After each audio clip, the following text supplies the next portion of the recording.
हिंदू धर्मात नवरात्र उत्सवाला फार महत्त्व आहे. नवरात्र उत्सव हा 9 दिवसांचा 9 देवीच्या स्वरूपांची पूजा करण्याचा काळ असतो. या 9 दिवसात देवीची पूजा, देवीचे होम हवन, देवीचे पाठ केले जातात. देवीचा हा उत्सव आणखीन खास होण्यासाठी गरबा, दांडिया खेळून वातावरणात उत्साह आणि सकारात्मकता आणली जाते. नवरात्र उत्सवातील सगळ्यात महत्त्वाचा दिवस म्हणजे अष्टमी आणि नवमी. या तिथीला अतिशय महत्त्व आहे. या 2 तिथीला कन्यापूजन, होम हवन आणि कुंकुमार्चन इत्यादी विधी करण्यात येतात. अनेक जण नवरात्रीतील अष्टमी आणि नवमी तिथीला व्रत करतात. यंदा अष्टमी आणि नवमी तिथी एकाच दिवशी आलेली आहे.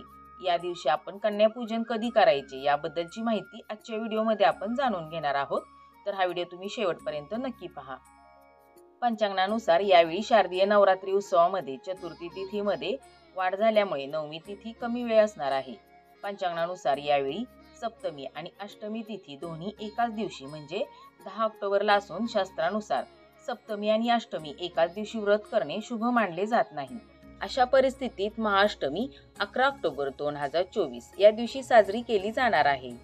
नवरात्रीचा 8वा दिवस हा महाअष्टमी म्हणून ओळखली जाते. या तिथीला विशेष महत्त्व आहे. अष्टमीला माता गौरीची विधिवत पूजा केल्यामुळे निरोगी संतती प्राप्ती होते अशी मान्यता आहे.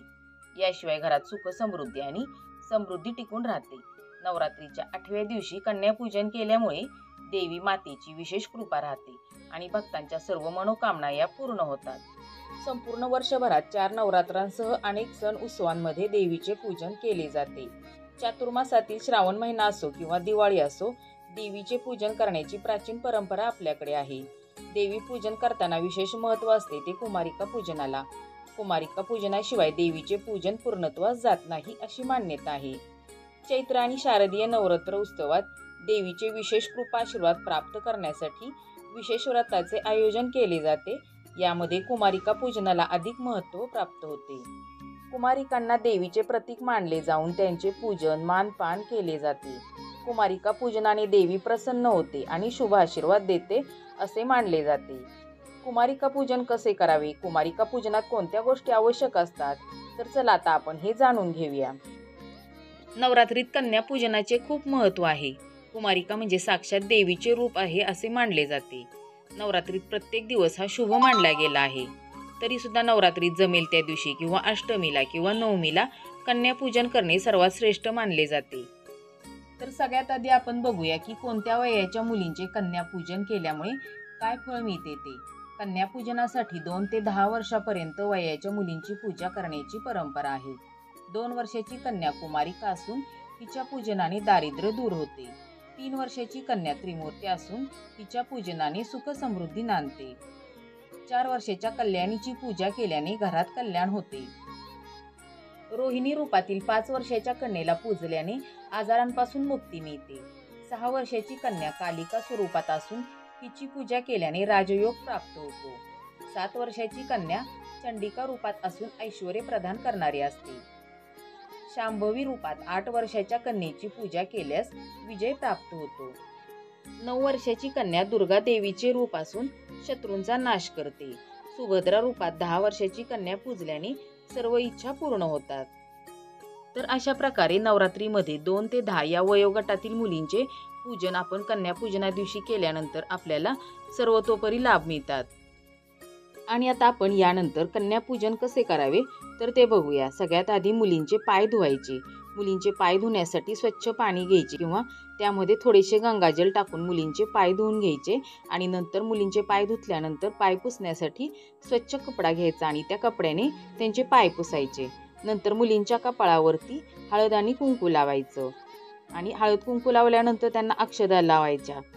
त्यानंतर त्यांच्या हातामध्ये रक्षासूत्र बांधायचं आणि मुलींच्या पायावरती फुले अर्पण करायची. अशा प्रकारे मुलींचे पाय पुजून झाल्यानंतर त्यांना बसण्यासाठी आसन द्यायचे आणि नंतर आपल्या इच्छेनुसार त्यांना जेवू घालायचे. खीरपुरीचं जेवण द्या किंवा जर का तुम्हाला एखादे फळ द्यायचे असेल तर तुम्ही फळ देऊ शकता किंवा मिठाई देऊ शकता. तुमच्या इच्छेनुसार मुलींना काहीतरी खायला द्यायचं आणि नंतर आपण मुलींना दक्षिणा द्यायची. कन्यापूजनानंतर मुलींना दक्षिणा देण्याचे विशेष महत्त्व आहे. मुलींना दक्षिणा दिल्यानंतर माता दुर्गेची विशेष कृपा होते. नवरात्रीमध्ये अष्टमीला किंवा नवमीला तुम्हाला 9 मुलींचे कन्यापूजन नाही जमले तरी तुम्ही एका मुलीचे कन्यापूजन केले तरी सुद्धा फलप्राप्ती होते. एक कुमारिकेचे पूजन केल्यास ऐश्वर्य प्राप्ती होते, तसेच 2 कुमारिकेचे पूजन केल्यास मोक्ष प्राप्ती होते. 3 कुमारिका पूजल्यास अर्थ, धर्म आणि कामप्राप्ती होते. राज्यपद प्राप्तीसाठी 4 कुमारिकांची पूजा केली जाते. विद्या प्राप्तीसाठी 5 तर षटकर्म सिद्धीसाठी 6 कुमारिकांची पूजा केली जाते. 7 कुमारिका पूजल्याने राज्य प्राप्ती तर संपत्ती प्राप्तीसाठी 8 कुमारिका पूजल्या जातात. 9 कुमारिका पूजल्याने पृथ्वीचे राज्य मिळते. कन्यापूजनात भैरव म्हणून एका मुलाला अर्थात मुंज झालेल्या मुलाला बोलवावे. नवरात्रीत कन्यापूजनाचे महत्त्व आहे, परंतु केवळ कन्या पूजल्याने पूजा पूर्ण मानली जाणार नाही. जोपर्यंत त्यामध्ये एका मुलाचे आपण पूजन करत नाही तोपर्यंत. कन्यापूजनामध्ये 9 मुलींच्या बरोबर एका मुलाची बटूक म्हणून पूजा करावी. प्रत्येक देवीच्या मंदिरात सुरक्षेसाठी महादेवाने आपल्या रूपात भैरव यांना स्थान दिले आहे. देवीची शक्तिपीठे स्थापित करण्यासाठी महादेव स्वतः पृथ्वीवर आले होते. जिथे जिथे सीतेचे अंग पडले तिथे शक्तिपीठाची स्थापना झाली. तसेच महादेवाने आपल्या स्वरूपात भैरव यांना प्रत्येक दरबारात तैनात केले. भैरव पूजा केल्याविना देवीची पूजा अपूर्ण राहते. या कारणामुळेच कन्यापूजन करताना 9 कुमारिकांसह एक मुंजा मुलगा असणे शुभ मानले गेले आहे.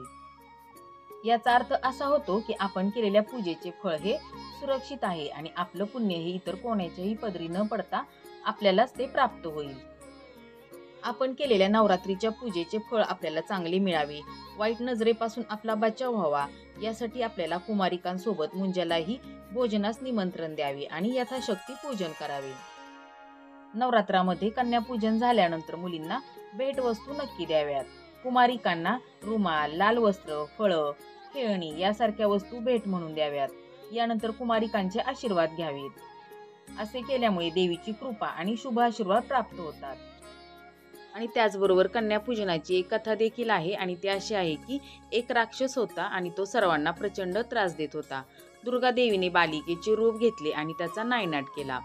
त्यावेळी ती योगिनी म्हणून प्रकट झाली. ज्यावेळी या देवीने बालिकेचे रूप घेतले त्यावेळी तिने सर्व इंद्रिय समाजाच्या उद्धारासाठी वापरली. नवरात्रीच्या 9 देवींचा उल्लेख केला जातो. ती स्कंद माता, काली माता, ब्रह्मचारिणी माता, शैलपुत्री माता या सर्वच देवी या कुमारिका स्वरूपाच्या आहेत. लहान मुलींमध्ये निरागसता आणि माया असते. ही माया आणि निरागसता आपल्यात यावी, आपल्या ज्ञानाची दारे या मुलींच्या रूपात कायम खुली राहावीत, हाच या मागचा उद्देश आहे. तर असा हा नवरात्रीमध्ये कन्यापूजन का केले जाते, ते कसे करायचे आणि कन्यापूजनाचे महत्त्व काय आहे, हा व्हिडिओ तुम्हाला कसा वाटला ते कमेंट करून नक्की सांगा आणि व्हिडिओ आवडल्यास लाईक करा. तसेच हा व्हिडिओ तुमच्या मित्रपरिवारामध्ये शेअर करा आणि असेच नवनवीन व्हिडिओ पाहण्यासाठी चॅनलला सबस्क्राईब करा. व्हिडिओ पाहिलात त्याबद्दल तुम्हा सगळ्यांचे आभार. पुन्हा भेटूया अशाच एका नवीन व्हिडिओमध्ये. तोपर्यंत नमस्कार.